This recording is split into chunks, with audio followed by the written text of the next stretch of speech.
नमस्ते बच्चों। मैं मनीषा गोखले आशीष हिंदी क्लासेस में आप सभी का स्वागत है।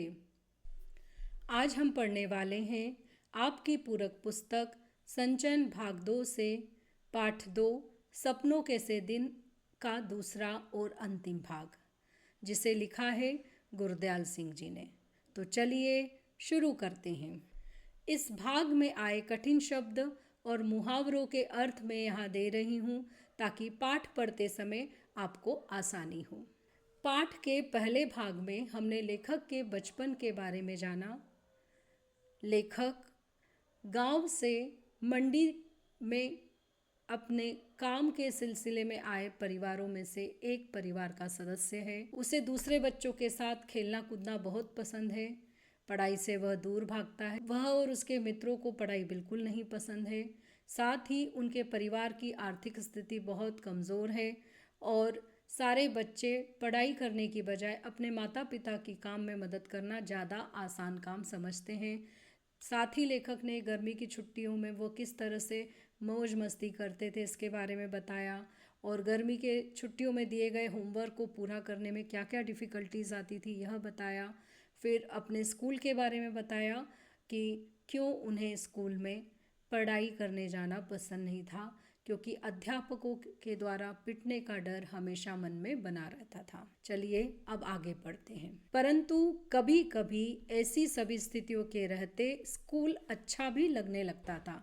जब स्काउटिंग का अभ्यास करवाते समय पीटी साहब नीली पीली झंडियाँ हाथों में पकड़ाकर 1 2 3 कहते, झंडियाँ ऊपर नीचे बाएं दाएं करवाते तो हवा में लहराती और फड़फड़ाती झंडियों के साथ खाकी वर्दियों तथा गले में दोरंगे रुमाल लटकाए अभ्यास किया करते।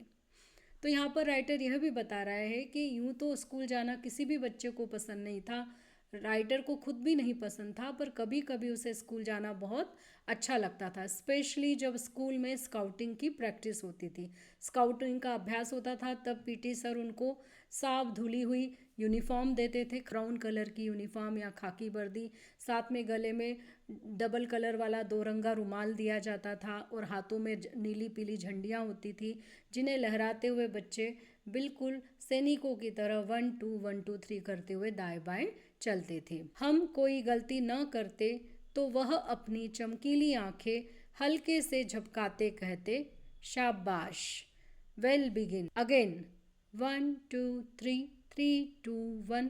उनकी एक शाबाश ऐसे लगने लगती जैसे हमने किसी फौज के सभी तमगे जीत लिए हों।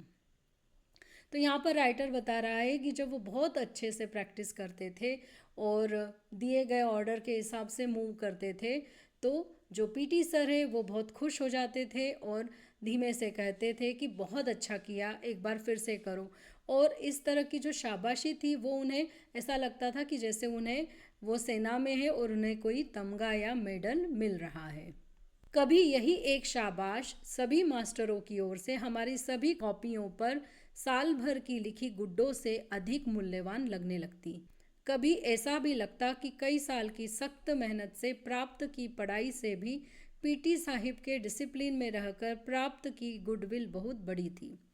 तो राइटर ये भी कह रहा है कि इतने सालों तक हमने जो मेहनत की और उससे हमें जो गुड्स मिले, उससे भी ज़्यादा इम्पॉर्टेंट हमें लगता है कि पीटी सर ने जो हमें अनुशासन में रखा, डिसिप्लिन में रखा और उसमें उनकी जो हमें प्रशंसा मिलती थी, गुडविल मिलती थी, वो ज़्यादा इम्पॉर्टेंट रहती थी। परंतु यह भी एहसास रहता कि जैसे गुरुद्वारे का भाई जी कथा करते समय बताया करता कि सतगुरु के भय से ही प्रेम जागता है, ऐसे ही पीटी साहब के प्रति हमारी प्रेम की भावना जग जाती। तो मतलब राइटर का कहना यह है कि कई बार हमारे मन में जो प्रेम भाव है या जो आदर भाव है वो डर के कारण भी उत्पन्न होता है, और कुछ कुछ वहाँ के जो स्टूडेंट्स थे उनको पीटी के सर के प्रति डर था, आदर था, इसीलिए कभी कभी उनके प्रति उनके मन में प्रेम भावना भी जग जाती। यह ऐसा भी है कि आपको रोज़ फटकारने वाला कोई अपना यदि साल भर के बाद एक बार शाबाश कह दे तो यह चमत्कार सा लगने लगता है। हमारी दशा भी कुछ ऐसी हुआ करती। सच में अगर आपसे कोई हमेशा कोई बहुत स्ट्रिक्ट टीचर हो, हमेशा गुस्सा करता रहता है और किसी दिन वो बहुत प्यार से बोल ले तो आपको ऐसा लगता है कि आज तो सूरज पूर्व से नहीं पश्चिम से उतरा है, मतलब कुछ अलग हुआ है, कुछ डिफरेंट हुआ है। अदरवाइज़ हमें जो रोज़ शाबाश शाबाश कहते हैं ऐसे टीचर से, कि शाबाशी उतनी इम्पॉर्टेंट नहीं लगती। हर वर्ष अगली श्रेणी में प्रवेश करते समय मुझे पुरानी पुस्तकें मिला करती। हमारे हेडमास्टर शर्मा जी एक लड़के को उसके घर जाकर पढ़ाया करते थे। वे धनाढ्य लोग थे। उनका लड़का मुझसे 1-2 साल बड़ा होने के कारण मेरे से एक श्रेणी आगे रहा। हर साल अप्रैल में जब पढ़ाई का नया साल आरंभ होता तो शर्मा जी उसकी 1 साल पुरानी पुस्तकें ले आते। हमारे घर में किसी को भी पढ़ाई में दिलचस्पी ना थी। तो राइटर यह कह रहा है कि हर साल जब वो नेक्स्ट स्टैंडर्ड में जाता था, अगली क्लास में जाता था, तो उसे पुरानी किताबें मिलती थी। और वो भी कौन ला कर देते थे? उनके जो हेडमास्टर सर हैं वो ला कर देते थे, क्योंकि वो एक घर में जाकर बच्चे को पर्सनल ट्यूशन देते थे। और वो जो लोग थे वो बहुत अमीर थे, धनाढ्य मतलब अमीर थे।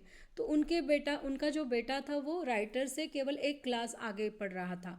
तो उसके पास होने के बाद में उसकी जो पुस्तकें हैं वो अप्रैल के मंथ में जब नया ईयर स्टार्ट होता तब शर्मा जी उसके लिए ले आते, क्योंकि राइटर के घर में किसी को भी पढ़ाई में इंटरेस्ट या दिलचस्पी नहीं थी। यदि नई किताबें लानी पड़ती जो तब 1-2 रुपए में आ जाया करती, तो शायद इसी बहाने पढ़ाई तीसरी चौथी श्रेणी में ही छूट जाती।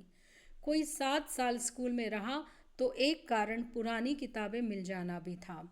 कॉपियों, पेंसिलों, होल्डर या स्याही दबात में भी मुश्किल से 1-2 रुपए साल भर में खर्च हुआ करते।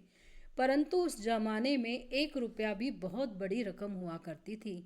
1 रुपए में 1 सेर घी आया करता और 2 रुपए की 1 मन गंदम। इसी कारण खाते पीते घरों के लड़के ही स्कूल जाया करते। हमारे 2 परिवारों में मैं अकेला पहला लड़का था जो स्कूल जाने लगा था। तो राइटर कह रहा है कि चूंकि हेडमास्टर साहब के कारण उसे पुरानी किताबें मिल जाती थी, इस कारण ही वो इतनी स्कूल में इतने सालों तक पढ़ सका, नहीं तो शायद उसकी पढ़ाई तीसरी चौथी क्लास में ही छूट जाती, क्योंकि नई किताबें लेने में 1-2 रुपए का खर्च था, जो उस समय के हिसाब से बहुत ज़्यादा महंगा था। क्योंकि बाकी चीज़ें जैसे कॉपियों में, पेंसिलों में, होल्डर या स्याही दबात में ही, मतलब इंक पॉट वगैरह ये सब खरीदने में ही साल भर में 1-2 रुपए खर्च हो जाते थे। और उस समय में 1 रुपए की जो कीमत थी वो बहुत बहुत महंगा था, बड़ा था वो। मतलब 1 रुपए में 1 सेर घी आ जाता था, या 2 रुपए में 40 सेर गंदम। तो इस कारण राइटर बता रहा है कि केवल ऐसे घरों के बच्चे ही स्कूल जाया करते थे जिनके यहाँ जो मतलब आर्थिक स्थिति या फाइनेंशियली स्ट्रांग होते थे। और लेखक के खुद के घर में जो 2 फैमिलीज थी उसमें से केवल वो अकेला पहला लड़का था जो स्कूल गया था। परंतु किसी भी नई श्रेणी में जाने का ऐसा चाव कभी भी महसूस नहीं हुआ जिसका जिक्र कुछ लड़के किया करते। अजीब बात थी कि मुझे नई कॉपियों और पुरानी पुस्तकों में से ऐसी गंध आने लगती कि मन उदास होने लगता। तो राइटर ये कह रहा है कि फिर भी मुझे नई क्लास में जाने का इंटरेस्ट या रुचि नहीं रहती थी। फील ही नहीं होता था, कुछ एक्साइटमेंट ही नहीं रहता था, जिसके बारे में बाकी बच्चे बताया करते थे कि हम बहुत एक्साइटेड हैं, हम नई क्लास में जाने वाले हैं। उसे आश्चर्य भी लगता था कि जब वो नई कॉपियों की स्मेल लेता था या जो नई पुस्तकें उसे मिली उसकी स्मेल लेता था, तो जैसे कुछ बच्चे बोलते हैं कि नई कॉपियों की स्मेल बहुत अच्छी लगती है, मन खुश हो जाता है, लेकिन लेखक का मन उदास या दुखी हो जाता था। इसका ठीक ठीक कारण तो कभी समझ में नहीं आया, परंतु जितनी भी मनोविज्ञान की जानकारी है, इस अरुचि का कारण यही समझ में आया कि आगे की श्रेणी की कुछ मुश्किल पढ़ाई और नए मास्टरों की मारपीट का भय ही कहीं भीतर जमकर बैठ गया था। तो राइटर कह रहा है कि एक्चुअल में मैं नहीं समझ पाया कि मुझे क्यों ऐसा डर लगता था और मैं ऐसा उदास क्यों हो जाता था। पर बाद में जब साइकोलॉजी के बारे में उन्होंने जानकारी हासिल की, तब उन्हें समझ में आया कि जो इंटरेस्ट नहीं रह रहा था उसका कारण कहीं ना कहीं एक तो यह कि अगले स्टैंडर्ड की जो पढ़ाई है वो बहुत कठिन हो जाएगी, बहुत टफ रहेगा पढ़ाई, क्योंकि घर में सारे लोग अनपढ़ थे, सब इलिटरेट थे, किसी को आता नहीं था, तो कौन पढ़ाएगा। तो वो पढ़ाई और ज़्यादा डिफ़िकल्ट लगती थी। और दूसरा जो नए मास्टर हैं वो अगर बहुत पिटाई करेंगे तो इस बात का डर भी कहीं ना कहीं मन में बैठा हुआ था, जिस कारण राइटर को नेक्स्ट क्लास में जाने पर या नेक्स्ट स्टैंडर्ड में जाने पर भी वैसी खुशी नहीं होती थी जो आमतौर पर बच्चों को होती है पास होने पर। सभी तो नए ना होते थे, परंतु 2-3 हर साल ही वह होते जो कि छोटी श्रेणी में नहीं पढ़ाते थे। कुछ ऐसी भी भावना थी कि अधिक अध्यापक एक साल में ऐसी अपेक्षा करने लगते कि जैसे हम हरफन मोला हो गए हों। यदि उनकी आशाओं पर पूरे नहीं हो पाते तो कुछ तो ऐसे चमड़ी उधेड़ देने को तैयार रहते। इन्हीं कुछ कारणों से केवल किताबों कॉपियों की गंध से ही नहीं, बाहर के बड़े गेट से 10-15 गज दूर स्कूल के कमरों तक रास्ते के दोनों ओर जो अलियार के झाड़ उगे थे उनकी गंध भी मन उदास कर दिया करती थी। तो राइटर यह कह रहा है कि सभी तो नए नहीं रहते थे, कुछ पुरानी क्लास के भी टीचर्स रहते थे, पर ओवरऑल ये होता था कि टीचर्स को ऐसा लगता था कि अब अगले स्टैंडर्ड में आगे हो तो पुराने स्टैंडर्ड का सब कुछ तुम्हें आता होगा। तो मतलब उनको ऐसा लगता था कि अब जो बच्चे वो हरफन मोला हो गए, मतलब उनको सब कुछ आता है। जबकि बच्चे घबरा जाते थे, उन्हें कुछ नहीं आता था और कुछ कुछ चीज़ें तो वो भूल भी जाते थे। तो अध्यापकों को लगता था कि बच्चों को सब कुछ आता है, सब चीज़ों का ज्ञान है, जबकि बच्चे घबरा जाते थे। और जब बच्चे उनके उत्तर नहीं दे पाते थे उनके पूछे गए प्रश्नों के, तो उनकी बहुत पिटाई की जाती थी, बुरी तरह से पीटा जाता था। चमड़ी उधेड़ देना मतलब बुरी तरह से पीटना। शायद यही रीज़न था कि राइटर को ना तो कॉपियों किताबों की स्मेल अच्छी लगती थी और ना ही उनके स्कूल के रास्ते में जो अलियार के झाड़ थे उनकी गंध अच्छी लगती थी, बल्कि उस गंध से वो और उदास या दुखी हो जाता था। परंतु स्कूल एक दो कारणों से अच्छा भी लगने लगा था। मास्टर प्रीतम चंद जब हम स्काउटों को परेड करवाते तो लेफ़्ट राइट की आवाज़ या मुंह में ली विसिल से मार्च कराया करते।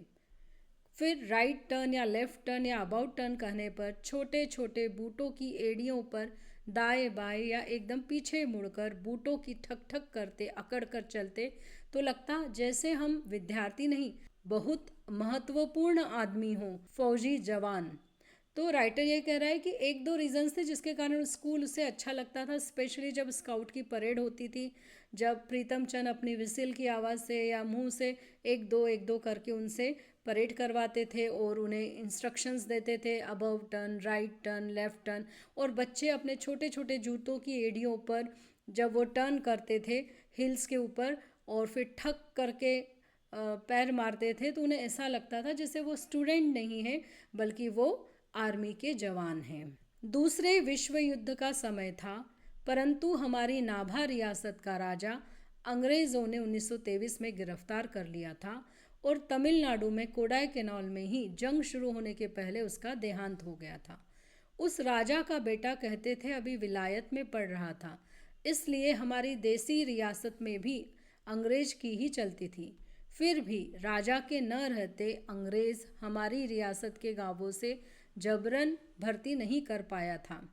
तो यहाँ पर राइटर बता रहा है कि वो सेकंड वर्ल्ड वार का समय था, दूसरा विश्व युद्ध हो रहा था और राइटर जहाँ रहता था वो नाभा रियासत थी, जहाँ के राजा को अंग्रेज़ों ने 1923 में ही अरेस्ट कर लिया था और तमिलनाडु के कोडाई कैनाल में भेज दिया था, जहाँ ये वार शुरू होने से पहले, जंग मतलब युद्ध, यह युद्ध या ये वार शुरू होने से पहले ही उनका देहांत मतलब मृत्यु हो गई थी।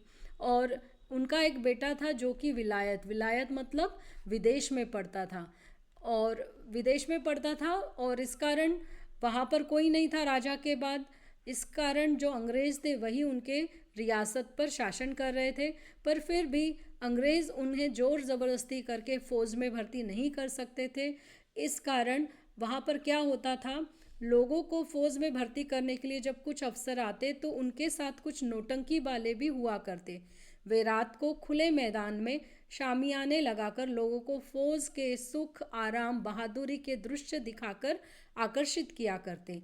उनका एक गाना अभी भी याद है, कुछ मस्खरे अजीब सी वर्दियां पहने और अच्छे बड़े फौजी बूट पहने गाया करते। तो राइटर ये कह रहा है कि तब फिर अंग्रेज के जो ऑफिसर्स रहते थे वो लोगों के साथ ज़बरदस्ती नहीं कर सकते थे।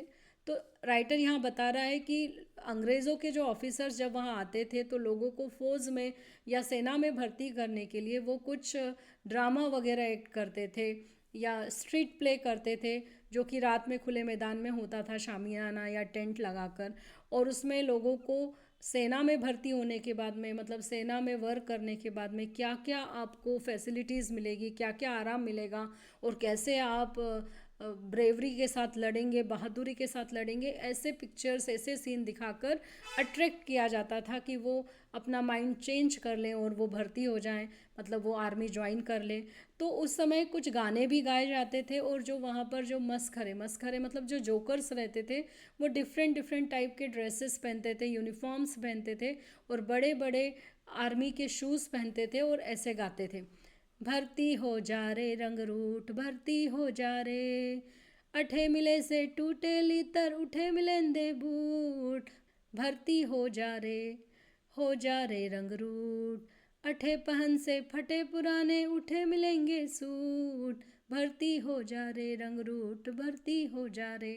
तो वो लोगों को प्रेरित कर रहे थे, उन्हें अट्रैक्ट कर रहे थे, और उन्हें कह रहे थे कि join the army, join the army. रंगरूट मतलब जवान लड़के, मतलब जिनका कुछ फिक्स फ्यूचर नहीं है, वो बोल रहे हैं कि यहाँ पर तो तुम टूटी फूटी जूते पहनते हो, अठे मिले से मतलब यहाँ पर तुम्हें टूटे फूटे, लीतर लीतर मतलब जूते हैं, तुम्हारे पास चप्पलें हैं, जबकि उठे मिलेंदे बूट, उधर आप जब ज्वाइन कर लोगे तो आपको अच्छे बूट, अच्छे शूज़ मिलेंगे, और यहाँ तो तुम फटे पुराने कपड़े पहनते हो, अठे पहन से फटे पुराने, उठे मिलेंगे सूट, वहाँ पर आपको ऑफिशियल ड्रेस मिलेगा, यूनिफॉर्म मिलेगा, सूट्स मिलेंगे, तो इतने फ़ायदे हैं, और फिर बहादुरी के काम करोगे तो क्यों ना तुम आर्मी को ज्वाइन कर लेते हो। तो इस तरह से गानों के द्वारा लोगों को अट्रैक्ट या आकर्षित किया जाता था।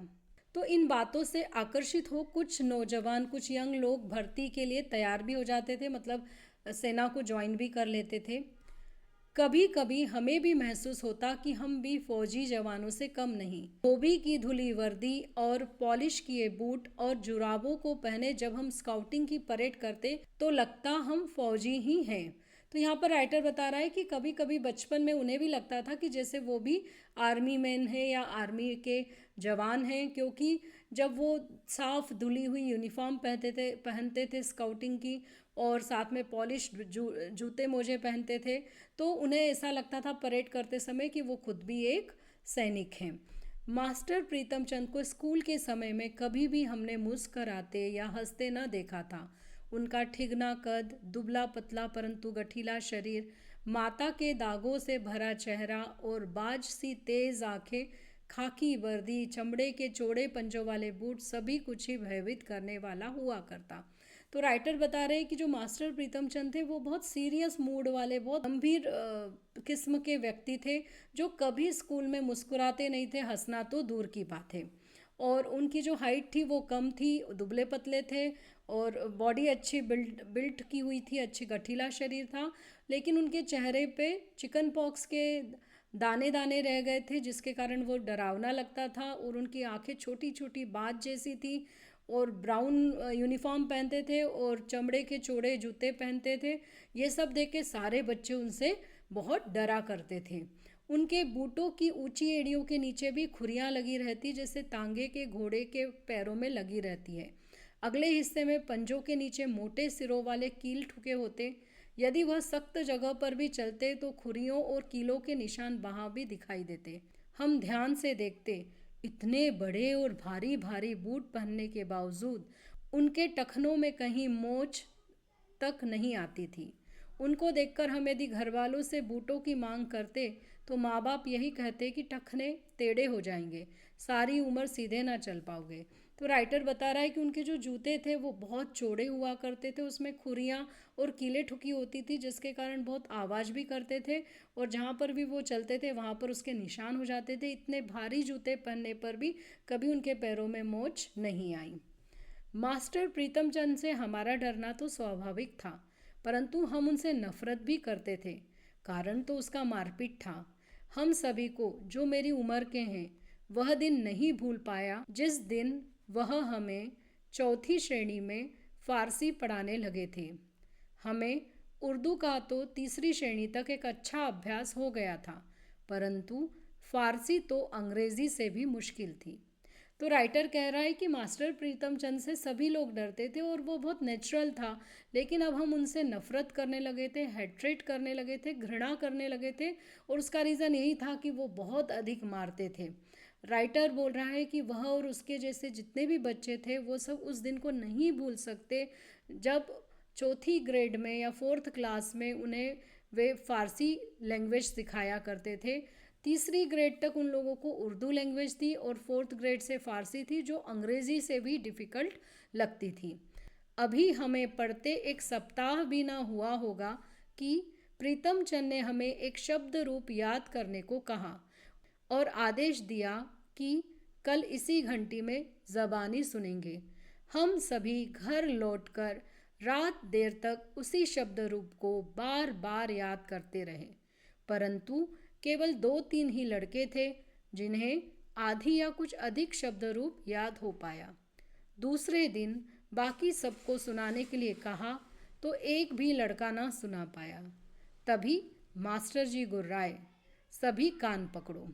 तो राइटर कह रहा है कि अभी उनको फ़ारसी लैंग्वेज सीखते हुए एक वीक भी नहीं हुआ था कि एक दिन प्रीतम चंद ने उन्हें एक शब्द रूप याद करने को दिया और ये उनको इंस्ट्रक्शन थे कि दूसरे दिन जब क्लास होगी, घंटी मतलब क्लास के समय वो ओरली सबसे सुनेंगे, ज़बानी सुनेंगे। सब बच्चे घर लौटे, उन्होंने बहुत प्रिपेयर किया, उसको बहुत अच्छे से रटा बार बार रात को देर तक, क्योंकि सब उस टीचर से बहुत डरते थे, कोई भी एक्सक्यूज़ नहीं दे सकता था।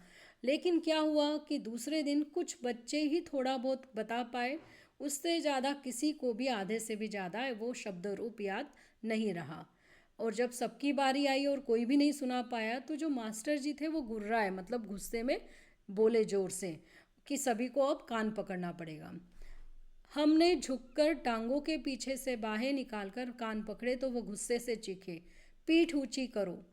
पीठ ऊंची करके कान पकड़ने से 3-4 मिनट में ही टांगों में जलन होने लगी। मेरे जैसे कमज़ोर तो टांगों के थकने से कान पकड़े हुए ही गिर पड़ते।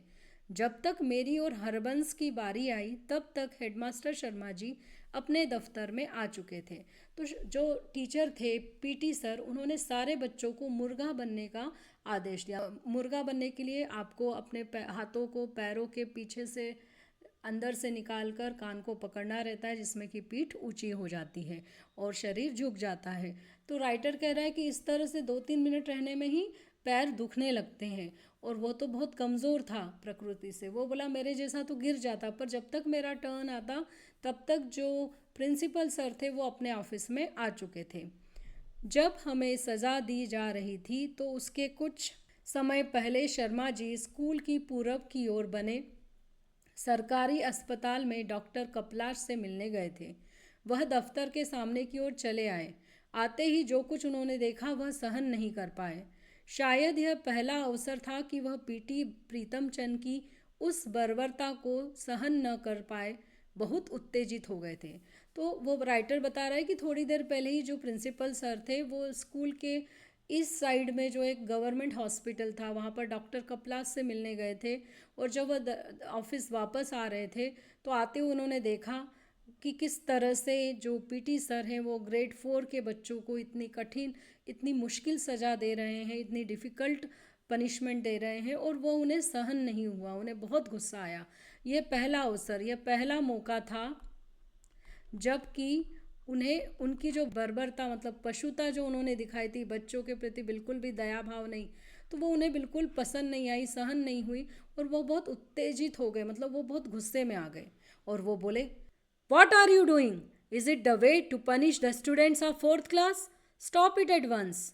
हमें तब अंग्रेज़ी नहीं आती थी क्योंकि उस समय 5वीं श्रेणी से अंग्रेज़ी पढ़ानी शुरू की जाती थी, परंतु हमारे स्कूल के 7वीं 8वीं श्रेणी के लड़कों ने बताया था कि शर्मा जी ने कहा था, क्या करते हो?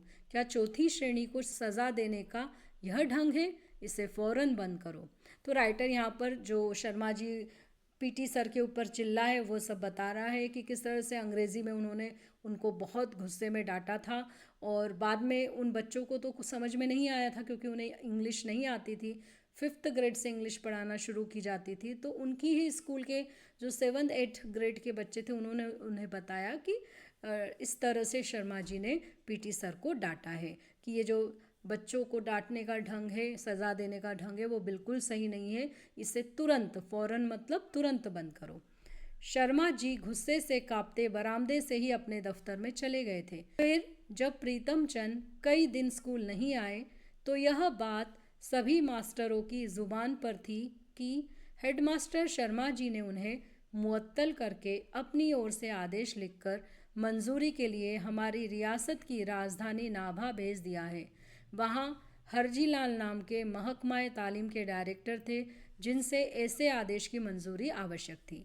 तो शर्मा जी अपने गुस्से में अपने ऑफिस में चले गए और फिर कुछ दिनों तक जब प्रीतम चंद नहीं आए तो बाकी टीचर के जब आपस में बात कर रहे थे उनसे बच्चों को पता चला कि जो प्रिंसिपल सर हैं उन्होंने उन्हें मुअत्तल या काम से निकाल दिया है और सस्पेंड कर दिया है और उसका उन्होंने आदेश भेज दिया है लिखकर परमिशन के लिए।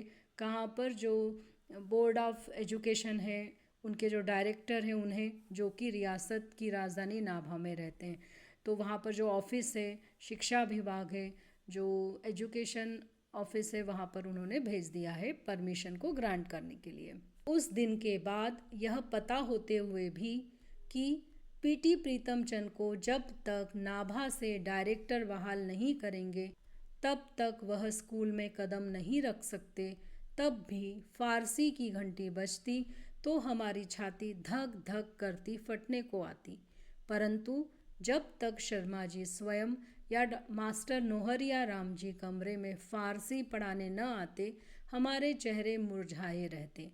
राइटर बता रहा है कि उस दिन के बाद यह मालूम होते हुए भी कि प्रीतम चंद जब तक डायरेक्टर फिर से उन्हें ज्वाइन करने की परमिशन नहीं देते, स्कूल में नहीं आ सकते हैं, फिर भी फारसी का जब क्लास होता और जब घंटी बजती तो सारे बच्चे घबरा जाते, उन्हें डर लगता कि कहीं फिर से प्रीतम चंद ना आ जाए।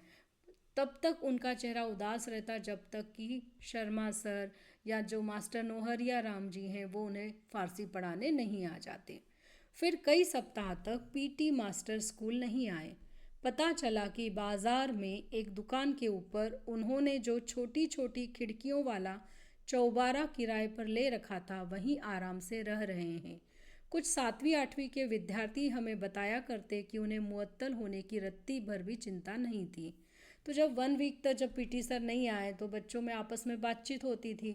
तो जो कुछ 7th 8th ग्रेड के बच्चे थे उन्होंने बताया कि जो मार्केट में जो एक शॉप के ऊपर उन्होंने जो रेंट पर घर लिया है, एक घर है जिसमें 4 दरवाजे चारों दिशाओं में छोटी छोटी खिड़की वाला, वहीं वो आराम से रह रहे हैं और उन्हें इस बात का कि उन्हें निलंबित कर दिया गया, रेस्ट्रिकेट कर दिया, इस बात का उनको बिल्कुल भी दुख नहीं है।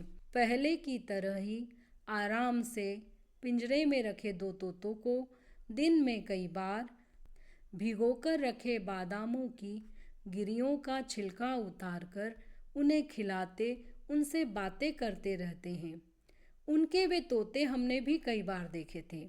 हम उन बड़े लड़कों के साथ उनके चौबारे में गए थे जो लड़के पीटी साहब के आदेश पर उनके घर का काम करने जाया करते। परंतु हमारे लिए यह चमत्कार ही था कि जो प्रीतम चंद बिल्ला मार मार कर हमारी चमड़ी तक उधेड़ देते, वह अपने तोतों से मीठी मीठी बातें कैसे कर लेते थे। क्या तोतों को उनकी दहकती भूरी आंखों से भय न लगता था? हमारी समझ में ऐसी बातें तब नहीं आ पाती थी, बस एक तरह इन्हें अलौकिक ही मानते थे। तो राइटर बता रहा है कि वो बड़े आराम से रहते हैं और उन्होंने 2 तोते पाले रखे हैं, उनके पिंजरे में रखे हैं और उनको बस दिन में बार बार जो भिगोए हुए बादाम हैं, जो आलमंड्स हैं, उनको भिगोकर और उसका छिलका निकाल कर बड़े प्यार से खिलाते, उनसे बातें करते हैं। और राइटर कह रहा है कि कई बार वो भी बड़े बच्चों के साथ उनके घर जब वो काम करने गए थे तो वो गए हुए हैं और उन्होंने उन तोतों को देखा है और उन्हें सच में यह एक मैजिक लगता है या एक सच में अमेजिंग लगता है कि जो प्रीतम चंद बच्चों को हमेशा पीटते रहते थे, कुछ भी हुआ कि अपना बेल्ट निकाल कर मारते थे, इतना मारते थे कि चमड़ी भी निकल जाए, वो अपने तोतों से इतनी प्यारी प्यारी बातें कैसे कर सकते हैं? क्या उनके तोतों को उनकी दहकती आंखों से, मतलब गुस्से से भरी आंखों से डर नहीं लगता है? और ये बात छोटे होने के कारण राइटर को समझ में नहीं आती कि वो हम बच्चे हैं और वो जानवर हैं, पर फिर भी यह एक कुछ अलग ही लगता था, कुछ अमेजिंग अनएक्सपेक्टेड चीज़ उन्हें लगती थी। अगले वीडियो में एक नया टॉपिक लेकर फिर से हाजिर होंगी। तब तक के लिए धन्यवाद।